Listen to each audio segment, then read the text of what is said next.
Everyone always asks, which one of you is older? The answer is, I'm 30 minutes older. Either you can say Edwina pushed me out, or she was just waiting to see if it was okay to come out. She is older. By 30 minutes. And it doesn't give me any clout. That is the way it goes. So. We were born in Memphis, Tennessee. Our father was an OB/GYN. Everybody in the hospital knew Dr. Bringle was having twins. When we were growing up, there weren't that many twins around, and Mother would go out and find clothes to dress us alike. And I think when we were about 12, we both went down to the kitchen one day and we looked at Mother and we said, we're not going to dress alike anymore. And she looked at us and said, fine, sure be easier on me. And so she didn't object to it. And that really talks about our parents in the sense of, you know, what we wanted to do, that they never said no. Well, the thing is, in being a twin, you know what the other twin is thinking. You don't even have to ask them. Mother used to say, y'all aren't even talking. And we'd say, well, we don't have to, because we know.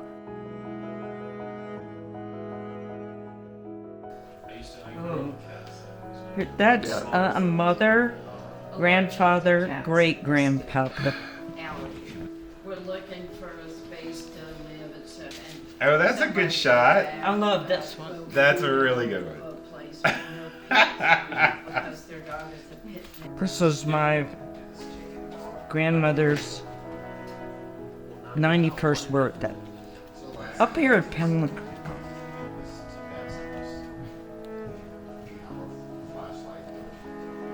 She passed away at 104.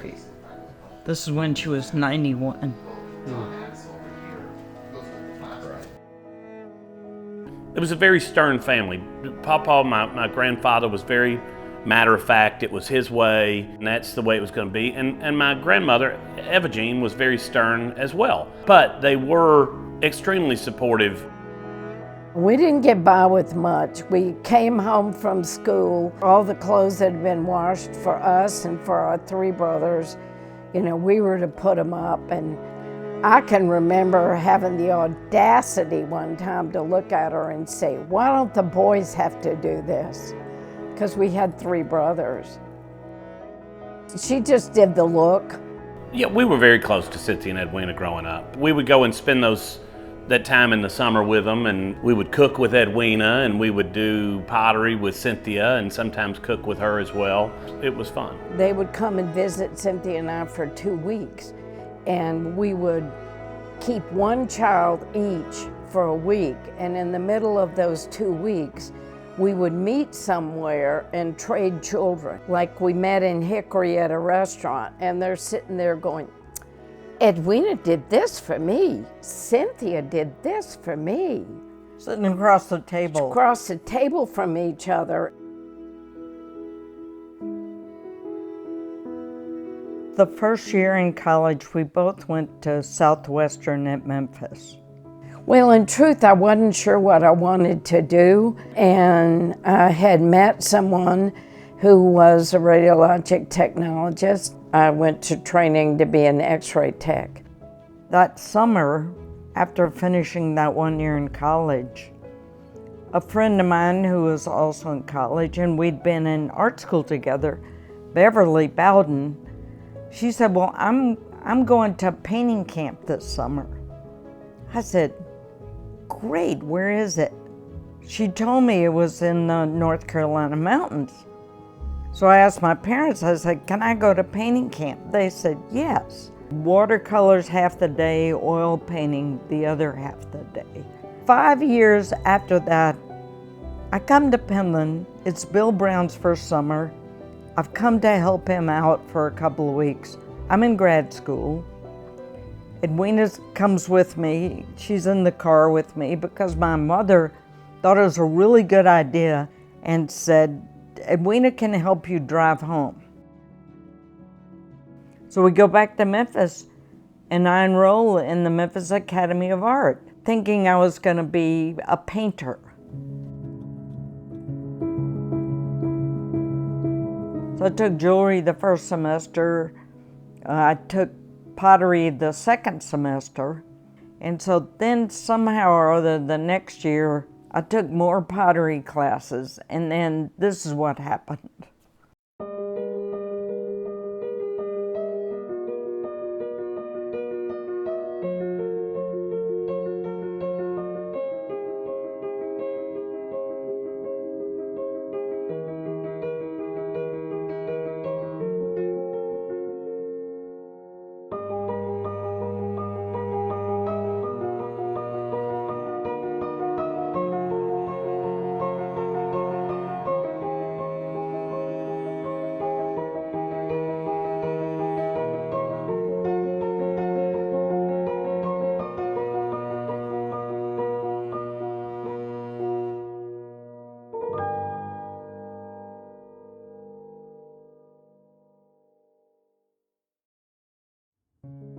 When Cynthia and I came to Penland, I landed here because I was in the car with her. I didn't have anything to do. And then I asked Bill Brown about weaving, and he said, go to the weaving room and let Helen Henderson help you. Helen taught me how to wind a warp, dress the loom. Now you get underneath and retie the treadles. And I didn't realize that I was off and running. I had started setting up my studio outside of Memphis. Some friends said, we bought some property for investment purposes. There's an old house on it. If you want it, the rent will be cheap. And Edwina was still living elsewhere. And so I said, well, if there are 2 bedrooms, you can stay here. Mother and Daddy knew she was interested in weaving, and they found an old loom for Edwina. So she had a loom in the house, and she kept wanting to weave more. And I said to her one day, I said, call Bill Brown up and see if you can go to Penland. She didn't say anything to me for 2 days because I said, you could just go up there and learn to weave. Silence for 2 days in the house. She called Bill Brown up. Bill Brown said, come up. So Edwina came up here to Penland. She was like a course student before they named them course students. She took care of the house she was living in, all the visitors that came in to stay in that house. She took care of the weaving room, ordered materials, helped with everything. That was Edwina's education in weaving. She was a resident artist at the barn, then was hired at UNCC in Charlotte as a teacher and taught there for 25 years. I think what made Edwina so popular as a teacher was because she was teaching in an area that a lot of students didn't necessarily choose initially, and discovered important kinds of things about their art making through materials and through a process or through skills that they really hadn't thought that they were inclined to have. So I think there was this discovery that was going on. Edwina is a perfect mix, in my mind, of a teacher because she is kind and understanding, empathetic with a student, where they might be, how they might be struggling. I just think she's a natural.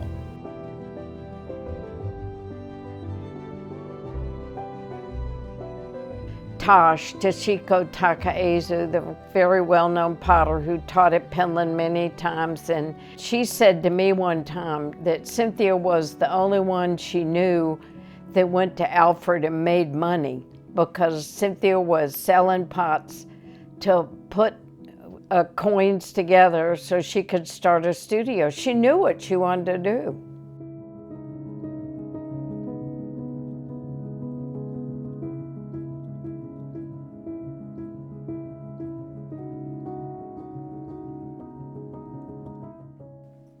I came to Penland 1963. That was in between my graduate student years. Bill Brown was the second director at Penland School. Lucy Morgan really kind of chose him. He was the assistant director to Fran Merritt at Haystack School in Maine. I had been to Haystack for several summers, first as a work study and then as the studio person in the clay studio. I had finished graduate school. I'd started setting up a studio, and then I started teaching classes at Penland and helping Bill Brown out. So I would drive up here and teach a class, then I'd go back to my studio. I started helping Bill with the clay studio and helping organize that. I helped hire the faculty. I oversaw the studio. I took care of materials being ordered, clay being ordered, geared in the studio assistants as to what they were supposed to do. This was all volunteer work. In 1969, I built this house on Penland land. I'd put a shed out back. I ran an extension cord out to the shed, and I made pots under the shed.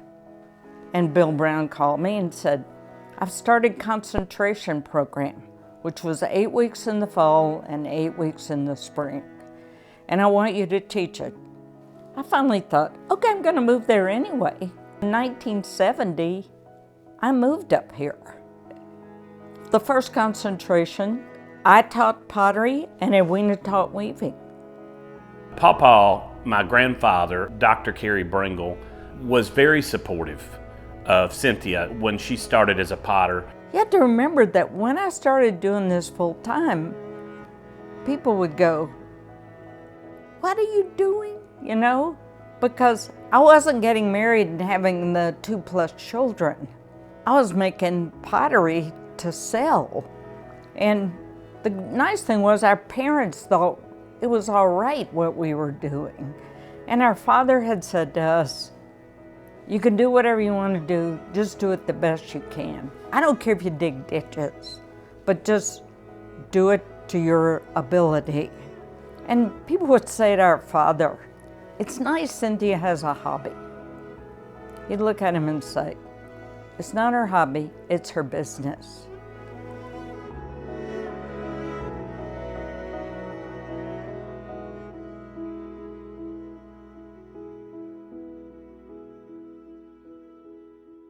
She built the very first gas kiln at Penland. People may not be aware of that, but when Bill Brown was the director of Penland in 1963 or 64, Cynthia was just there for the summer, and all Penland had was a very small little ceramic studio and a few electric kilns. And Bill wanted a gas kiln because he knew if Penland was going to be serious about ceramics, they had to have a kiln. And so he asked Cynthia if she would help, and Cynthia built the first gas kiln. The thing about Cynthia's work is it's very tactile. It's just wonderful to hold and to feel. And the mug that she gave me, I used to drink my tea out of for over 20 years. Every day I felt like I was having tea with Cynthia. And there was something just incredibly special about that.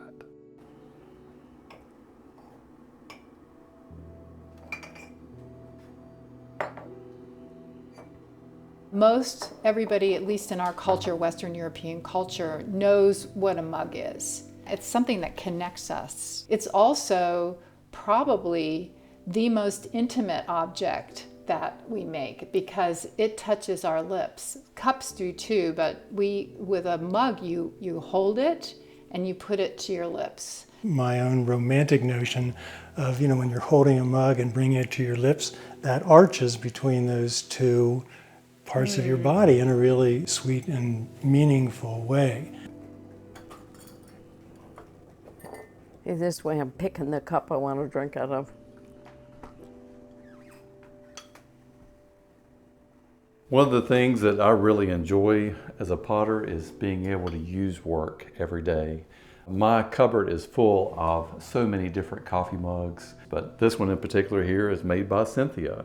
And every time I drink from it, I think of Cynthia. When we can make something like a coffee mug and we can make something that people can come in and they can touch it, they can take it home with them, it can be so much a part of their journey of everyday life, whether it's by themselves for morning coffee or they're sitting around the table with family or friends and enjoying that true moment of fellowship. This vessel is the vehicle for being able to make that happen. Well, that one's mine, because Edwina picked her cup.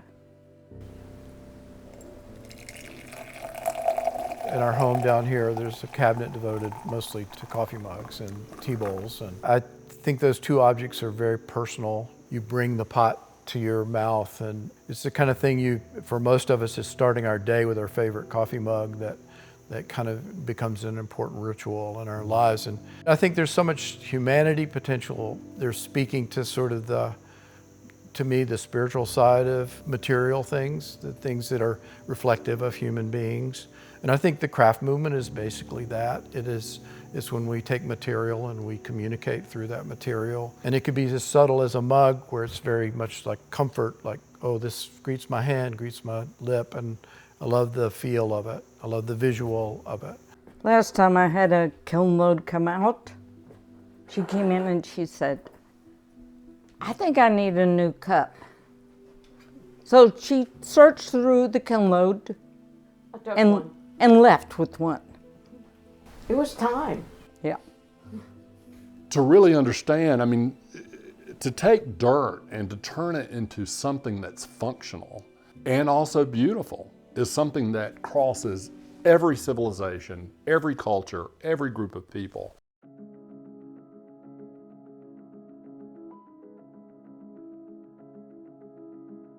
She likes to find a way of connection, whether it's lines or embellishments that she puts on the surface of the handle that will be complementary to how she carves the surface of the piece, but yet feeling like you can pick up the piece and it's going to be comfortable to grab and then be able to pour with it. Finding that balance is always a challenge.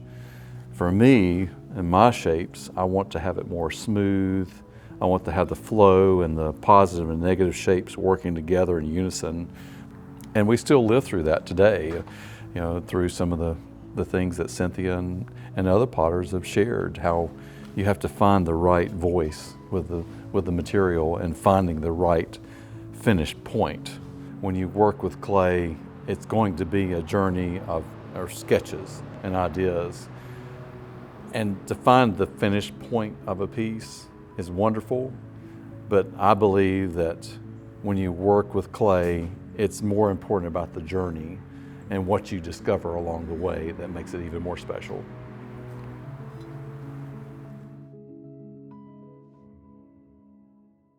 Got through college. That's not bad. It's 18 and 28. So put them all in? Yeah.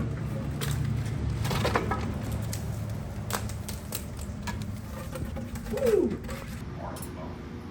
Here it comes. Man, Wow. that looks terrific. Wow, look at the range of color. Yeah, great color.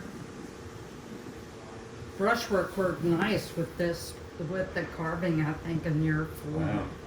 So, And the ash build up there too on the side. And so I don't think it could be any better. yeah. So got both of Yeah. our signatures here on the bottom. Right. So, It's a beautiful collaborative piece. Really a wonderful opportunity to work together with Cynthia and make something special. So I threw the vase and then took the vase to Cynthia's studio up at Penland. And we just gave her time to add the handles and then really think about carving the surface. And yeah, well, it was a week's worth of carving to get this done. You know, I think Cynthia is as much a painter as she is a potter. She's a North Carolina living treasure, and it shows. I mean, in officially she's a treasure. I didn't know I wanted to be an artist. I just like doing art. Up on the wall in this area is a painting of a bear. I did that painting when I was 14. And somebody wanted to buy that painting from me. They said, I'll buy it for $25. Well, when I was 14, $25 was a lot of money. But I didn't want to sell it. I said, no, I'm just not going to sell it.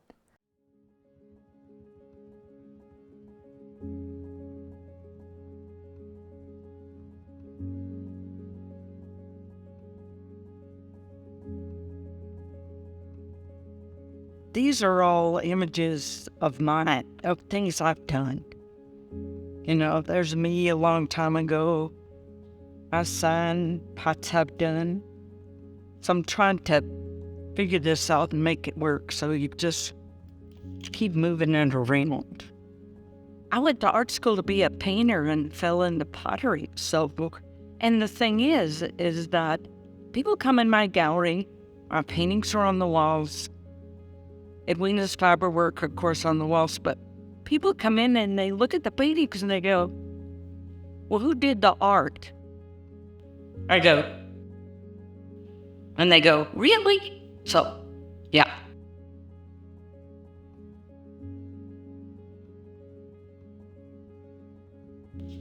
I think the foundation for all the arts is to not, first of all, don't limit yourself to one area.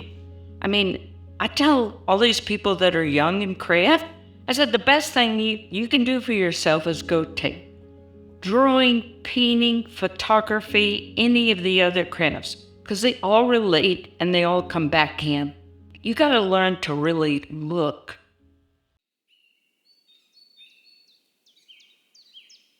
I'm working on using the E-cot, which is blue and white, of course, dyed yarn.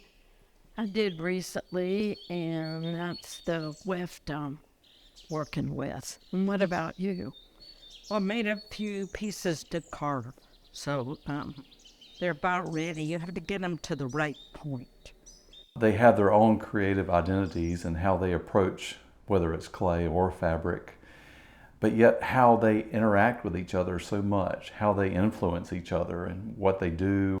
I can easily see how, just looking at the world of color and design that Edwina presents in her work through those fabrics and the creations she makes, how it plays such a big role in affecting her sister Cynthia and how she chooses color and design. Edwina's work is quite unique in its very comfortable exploration of color. See, I would look at it and think, wow, that's very precise, and that color is in relationship with that color, and that proportion of that color is really strategic with that. I look at it from a designer, and those are the things that I am very drawn to in people's work. I think of how Annie Albers really inspired others with her colors in her weaving. And Edwina can do that too. She takes and puts together within, a very small area, colors that the average person would never put together. And it works. She understands the way it optically blends. What I work with a lot is color, and then using the texture with what I'm doing. Even though these look like maroons and reds and blues, by the time I finish, I could have orange or gray or black or white, all different kinds of threads in the weft threads, which are the threads that go across. I remember one day going to Edwina and saying, Edwina, how do you choose your colors? And she says, well, a light, a dark, and a bright. Doesn't matter what they are, that's what you put together. And you just think about how much of one and how much of the other you want. And I began to apply that, and to this day I apply it. I started putting color together, but I actually put them on the floor. And people go, what do you put it on the floor for? Well, it gives me a visual distance, and it's like seeing a painting that you've created that you put on the wall and you get a distance from, so you can figure out the depth and the proportions of what's happening. She uses that yarn like a painter would a full palette of paint. If she's working with red, she won't use one red. She uses every red that she's got available in her yarn closet. She won't use one texture. She combines bulky wool with thinner wool. She has chenille, she has bouclés. I would love to be able to see into her mind when she makes those kinds of color decisions, because it seems so right when she puts things together. I was aware at a very young age that Edwina had a gift for color. This is a blanket that I bought when I was in Memphis. So it's one of the first pieces of art that I think I ever bought. My aunts, they'd give me a decent amount of stuff, but you know, they're not shy to charge me for artwork. And so she, I think, looks at the world differently than the average person. She has a sense of balance in her work. And I mean that in several ways. I mean, yes, the weave structure is important, but also the way she balances the colors within the cloth to create either movement, texture. She looks at how she can say something through cloth that nobody else is saying. Is this going to be a scarf? I have no idea. It might be a scarf a very eclectic scarf when I finish, and which it's meant to be. I mean, it has a plan. As I pick up different colors and put them together. Edwina told me that when she first warped a loom, that Bill Brown came by and said, well, you've got the warp on there, what are you going to do now? But when she put the weft in, she was beginning to see how a visual vibration happens when colors line up beside each other. And she says the light bulb went off for her when he asked her that question. She began to realize that this is where I can make these colors sing.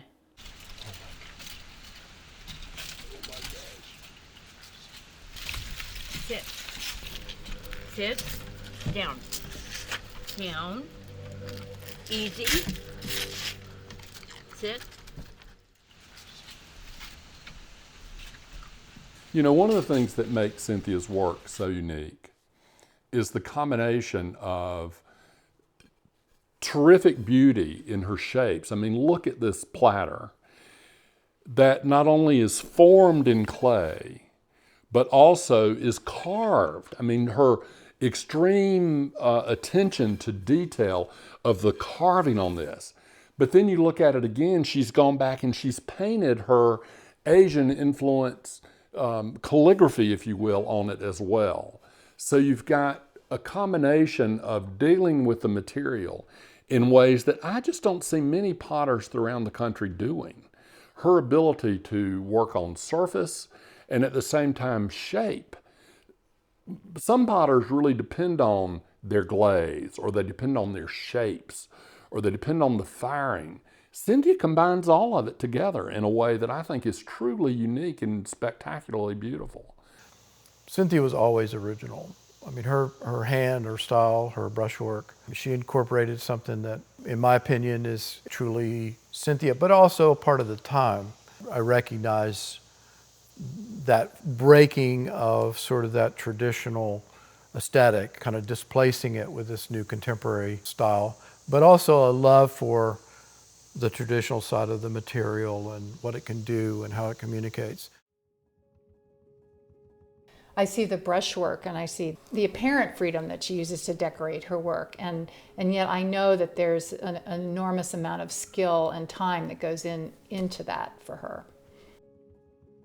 One of the things that I personally feel about craft is how critical the relationship to the maker is to the object, because most craft objects are made to use.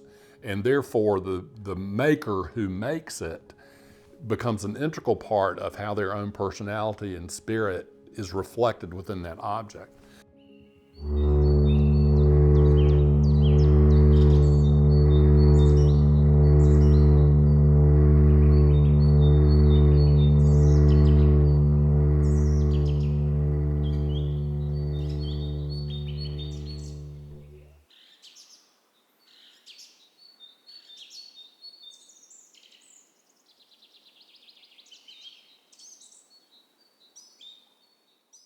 Penland is one of the oldest such craft schools in the country. It was founded in 1929 when Lucy Morgan, or Miss Lucy as she is referred to, decided to do two things in the area. One was to revive the skill of weaving, which had all but disappeared throughout most of the country, but especially in this region, but also give the local women an opportunity to have an income inside the home. If I think about Cynthia's nickname and maybe Edwina's nickname too, like the Mayor of Penland, the boys called her the Mayor of Penland. It really comes out of, you know, if you have a mayor of a small town or a place, that person knows everybody and knows what's going on with everybody and cares deeply about what's going on with everybody. Edwina wouldn't be Cynthia Edwina without Penland, but Penland wouldn't be Penland without Cynthia and Edwina too. The reason you call her the mayor of Penland is because she embodies the spirit of Penland from basically the late 60s, 70s till now. Both of them do. And they're the ones who are the keeper of the history of what's gone on and the people have come and gone and how Penland has changed. So, of course, the place has grown in the last 93 years. We started with weaving out on the craft house porch, but today we offer over 130 workshops annually. We operate 16 studios, all of them very nicely equipped and very modern, so quite the difference from when we started 93 years ago. Cynthia and Edwina came into the contemporary craft movement in the 1960s in an impressionable and burgeoning moment in the history of contemporary craft. It was also a time when women's rights and civil rights were on the rise. It's all coming together at that same moment. Cynthia and Edwina have persevered through having to put up with sexism their entire lives, as women have, because they just refuse to accept it. And it's their strength of keep going, of perseverance more than anything. I don't think I would consider them, at least how I've known them, as what we would have called back in the 60s or 70s women libbers, or really people active in any sort of protest sort of way. They just did it. She's a woman in a man's world, both teaching, selling, making pots, firing pots, everything. And she's been successful because most of the men in the world look up to her. Maybe now they're certainly gentlemen who will listen to women. In the early days, they didn't listen to people like me. They think, oh, she's young, she doesn't know what she's thinking about. Trying to get men to listen to what I'm saying to them and do it the way I ask instead of what they think. Because they often are not thinking in the right direction to, like, fix something that I have that needs to be fixed. And I'll say, blah, blah, blah, and they just go off on their own and do it backwards. It was very difficult in those days to take a workshop from a successful woman studio potter. Most of the workshops that were out there that were available for me to take were from men. And so I very deliberately went through the Haystack catalog and found Cynthia and decided that that was the class that I wanted to take because she was a woman. I wanted her as a role model. Cynthia was never afraid to stand up and say, this is how it is. This is what I do. This is who I am. I think that certainly influenced women artists, not just potters. She never apologized for what she was doing. She never thought that this is a man's potter's world. It was, this is what I do for a living, and I'm confident in what I do, and I'm good at it. And she was, and she could take that confidence, be forward with it, and not be afraid to stand on her own 2 feet and, you know, express herself.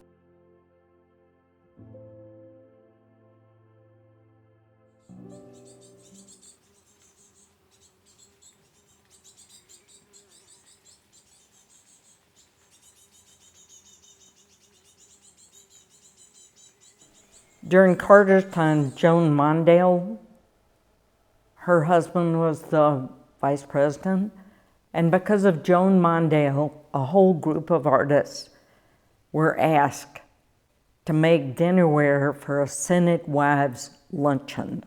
Rosalind Carter and Joan Mondale selected works to be part of the White House dinner plate collection, and Cynthia's work is a part of that. People said to me, well, what did you do with it? And I said, well, I was doing some dinnerware orders, so I used some of it for that. And everybody went, you didn't just save it. I said, it's dinnerware.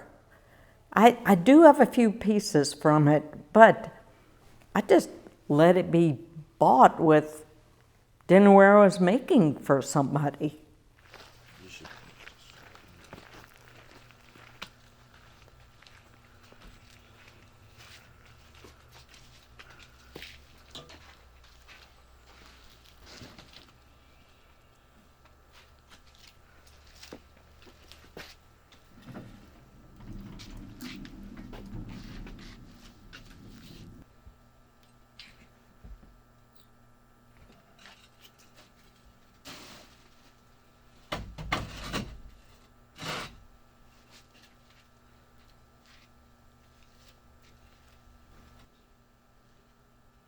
Certainly one of the memorable things was several years ago when we got the Outstanding Artist Educator Award from Penland. Cynthia and Edwina received together the Penland Artist Educator of the Year Award. That's a really important honor that Penland bestows on its educators. So if you think about how important Penland has been and how important education has been to the two of them, you'll understand that if you're standing in front of 450 of your honored friends and colleagues, to know that they have chosen you to receive this award is really meaningful. We have a lot of artists who, you know, look up to them because of this, because of not only the fact that they have such amazing high standards for their own work, but because they're also so generous with their knowledge, their ideas, their concepts. It's nice to be in a tent of people who really, for the most part, we all know the contribution that both Cynthia and Edwina have given. How do you put a crown on top of it? I mean, how do you amplify what they've done? I mean, that's an honor, but the reality is that it's much larger than even that, because it's hard to express or compact all that into just honoring them, because they lived it, they made it happen. They deserve more. After Cynthia and Edwina received their Outstanding Artist Educator Awards, there was so much love from the community for these two artists and educators that several scholarships were created and endowed here at Penland in their names. So now that we have these endowments, there will always be scholarship recipients here receiving the Cynthia and Edwina Bringle Scholarship in perpetuity. They continue to take classes at Penland all the time. They're continuing to push the art form. And I think, if anything, that's probably how they will be remembered, is their incredible generosity of spirit, their willingness to quickly share information, to invite conversation with not only the objects that they create, but also the knowledge that's behind it. No, Edwina's not going to stop. I've told her before she wears me out. Their example of being in the world, being committed to their work, being courageous about their work. Those are examples that you just want to think, let's hold on to those. Her legacy will be for us, we'll be going about one thing or other and find ourselves thinking, what would Cynthia do? They will always be remembered for their impact here at Penland. I hope that one day when I'm in my 80s that I can be like Cynthia. You don't just stop doing things that you love to do. I mean, that's the bottom line. I mean, they love what they do, and so they're going to do it as long as they possibly can. And I consider all of us who are creators or makers, who really love what we do, as maybe the most blessed of people. And I remember every time I see her, how much she's meant to me, how much she influenced who I am now, influences still. They both have so much to give. They have a history as well as a presence. If you're asking what she means to me, it's hard for me to describe what she means. Because I can't imagine, not having her around. At least for 30 years and maybe longer, Cynthia has given people that came by her studio a bookmark with this poem or really manifesto written on it that she wrote herself years ago. What is a pot? A pot is not just any gray little bowl of clay. A pot is a pot for daffodils, or a porridge pot, or a pot for pills, cruets and goblets, jars and jugs, platters and plates, trays and mugs, shallow pots or dark and deep pots, to give and pots to keep, touch them, hold them, pick them up, a batter bowl or a sake cup. Feel the curve of earth and sky, kitchen warmth or springtime shy.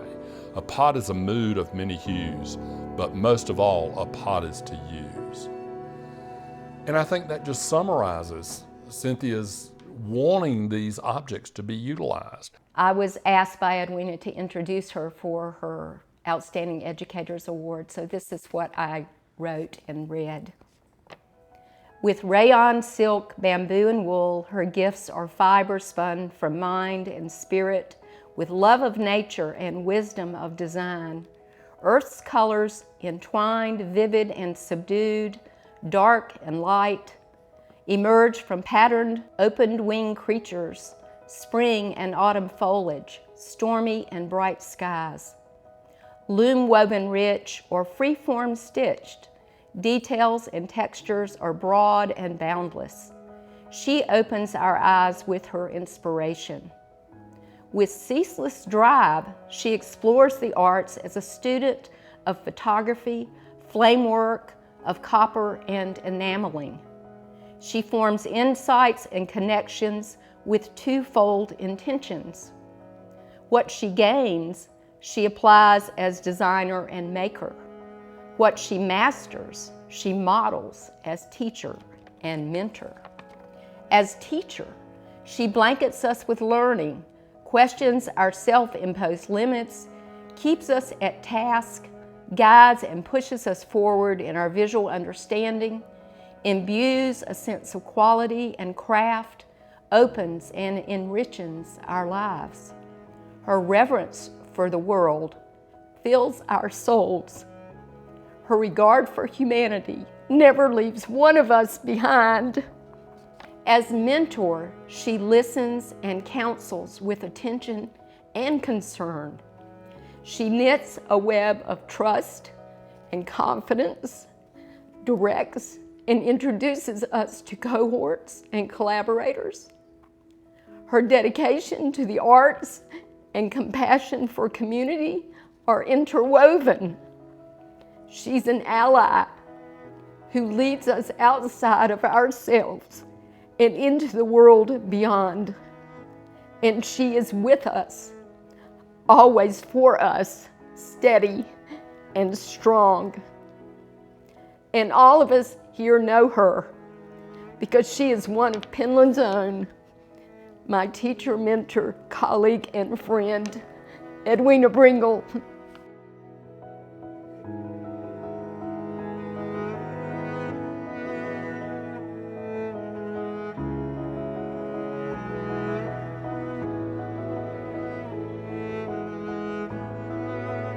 What would your older self say to your younger self? You know, I don't know that I'd change anything. You know, I am who I am. I'm not retiring. I'm still working. You know, I've got a lot of yarn, but I'm not getting rid of it.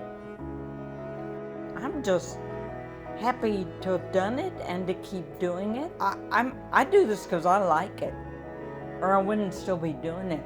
Many of my students have retired and quit making pots, quit teaching. Well, people say, well, when are you going to retire? I said, I am retired. People retire to do something they want to do. I've always done that. So I don't need to retire.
Your sister manages her bunch.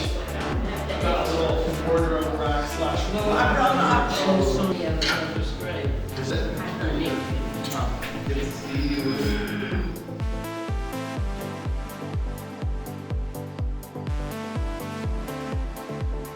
So I'm thinking that a collar choice. You're gonna do that with us? Yeah. Okay, I think that's weird. You do? Yes. But that's weird. But weird, my hope is that weird is good. Yeah.